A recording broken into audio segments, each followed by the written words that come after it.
Hello, welcome back to my channel. I'm Ayan, and today I'm going to be watching another George Carlin video. This one's about the 10 Commandments, and let's go. Well, folks, here's something else I got a problem with. The 10 Commandments. Here's my problem. Why are there 10? You don't need 10. I think the list of commandments was deliberately and artificially inflated to get it up to 10. It's a padded list. Here's what they did. About 5,000 years ago, a bunch of religious and political hustlers got together to try to figure out how to control people, how to keep them in line. They knew people were basically stupid and would believe anything they were told, so they announced that God had given them some commandments. Up on a mountain, when no one was around, God had given them the 10 Commandments. But let me ask you this. When they were sitting around making this shit up, why did they pick 10? Why 10? Why not 9 or 11? What's so special about 10? Sounds official. 10 True. sounds important. They knew if it was 11, people wouldn't take it seriously. So what, are you kidding me? The 11 Commandments? Get the fuck out of here. 10. 10 sounds important. 10 is the basis for the decimal system. It's a decade. It's a psychologically satisfying number. The top 10, the 10 most wanted, the 10 most dressed. So having 10 commandments was really a marketing decision. Yeah. And to me, it's clearly a bullshit list. It's a political document artificially inflated to sell better. I'm going to show you how you could reduce the number of commandments and come up with a list that's a little more workable and logical. I'm going to start with the first 3, and I'll use the Roman Catholic version because those are the ones I was taught as a little boy.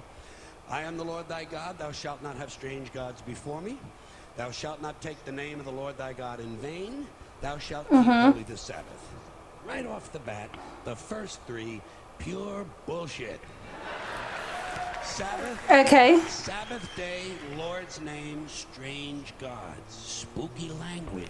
What is this?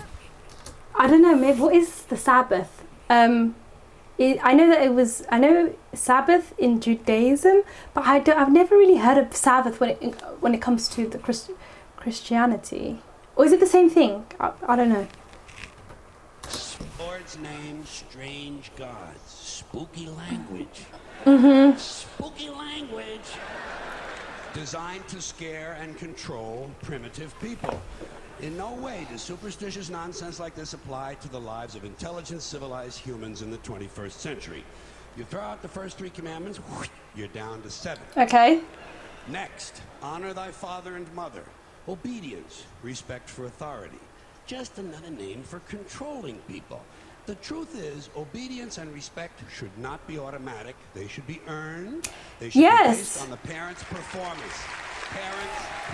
That's what I hate when people say, respect your elders. I'm like, does the elders respect me? Just because that person happened to be born before me, I have to give them automatic respect? No, respect is earned. If you do something for me to respect you, that's when it will happen, not because of birth order. Really annoys me. And as one of the youngest in my family, that really annoys me. Like, just because I'm born second last doesn't mean I do not deserve respect because you're just older than me. No. Unless you do something for you to gain my respect, I'm not giving you respect. I don't care how old you are. You can be 90 years old. You're not getting my respect unless you deserve it.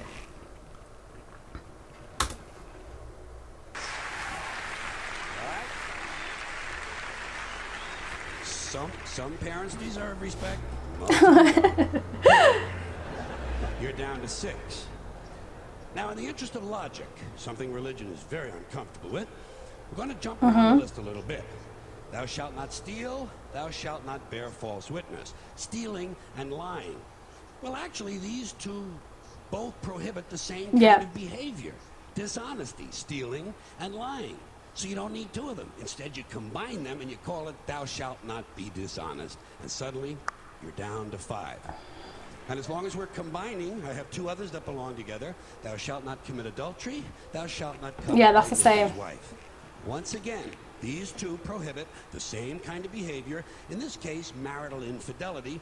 The difference is coveting takes place in the mind, and I don't think you should outlaw fantasizing about someone else's wife. Otherwise, what's the guy going to think about when he's waxing his car? Not your neighbor's wife. Well, I get what you mean. But marital fidelity is a good idea, so we're going to keep the idea and call this one, Thou Shalt Not Be Unfaithful. And suddenly, we're down to 4.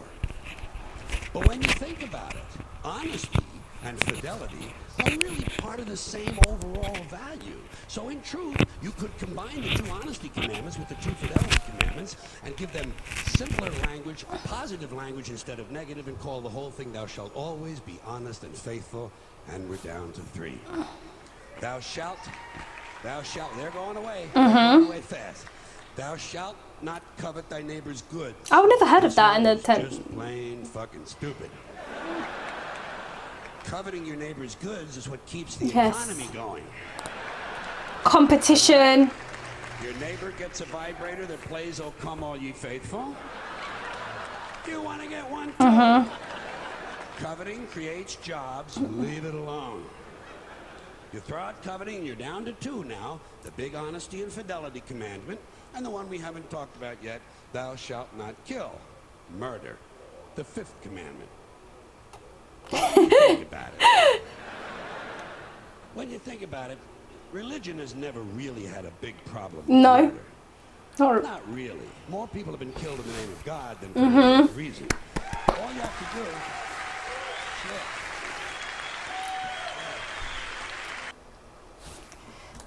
most wars have been fought throughout throughout humanity is always to do with some god. Do you believe what I believe? In the name of God, in the name of religion, that's what most wars have been fought for, even to this day. All you have to do is look at Northern Ireland, the Middle East, Kashmir, the Inquisition, the Crusades, and the World Trade Center to see how seriously the religious folks take Thou shalt not kill. The more devout they are, the more they see murder as being negotiable. It's negotiable. You know? It depends. It depends. It depends on who's doing the killing and who's getting killed. So, with all of this in mind, I leave you with my revised list of the 2 commandments. Thou shalt always be honest and faithful to the provider of thy nookie. And thou shalt try real hard not to kill anyone, unless, of course, they pray to a different invisible man than the one you pray to. Real hard. 2 is all you need. Moses could have carried him down the hill in his fucking pocket. And if they had a list like that, I wouldn't mind those folks in Alabama putting it up on the courthouse wall. As long as they included one additional commandment, thou shalt keep thy religion to thyself. Thank you. Thank you. Thank you. Yes, please. Yes, can you just keep your religion to yourself? I'm not saying people shouldn't believe in what you believe, but I just really annoys me when people try shoving it down other people's throats. Like, let people, if they want to believe in their gods, multiple gods, no gods, let them, as long as you just focus on yourself. Just focus on yourselves. As I was saying, when it comes to the 10 commandments, yeah, some of them you can be, yeah, some of them don't need to be there. Some of them can be condensed to 1 or 2. So yeah, and the whole religion, don't shove your religion down people's throats. I've heard of them. It's not like I've never heard of Christianity, Islam, Buddhism, Hinduism. In this day and age, in this global world, how connected everybody is on the internet. I can find out for myself. You don't need to tell me. Okay, if I wanted to find out for myself, I will find out for myself. You don't need to preach to me. Okay, like, well, let's say we live in such most people live in a multicultural society. Not everybody's going to believe in the same things you believe in. So it's more, you need to just coexist with multiple people with different views, different ideals. So, and nobody really wants to hear that. Don't tell me about your religion. Don't knock on my door trying to preach to me, trying to convert me. A group of Mormons stopped me once when I was on my way home and, trying to convert me. And I was just like, I'm just trying to go about my day. I have no time for this. Like, I was not rude or anything. I just told them, like, I know about Mormonism. It's not for me. But, like, stop. I hate people. No, I don't hate it, but I don't like when people preach too preachy. But anyway, if you like this video, please give this a thumbs up. Subscribe to my channel and leave a comment down below. And see you guys next time. Goodbye.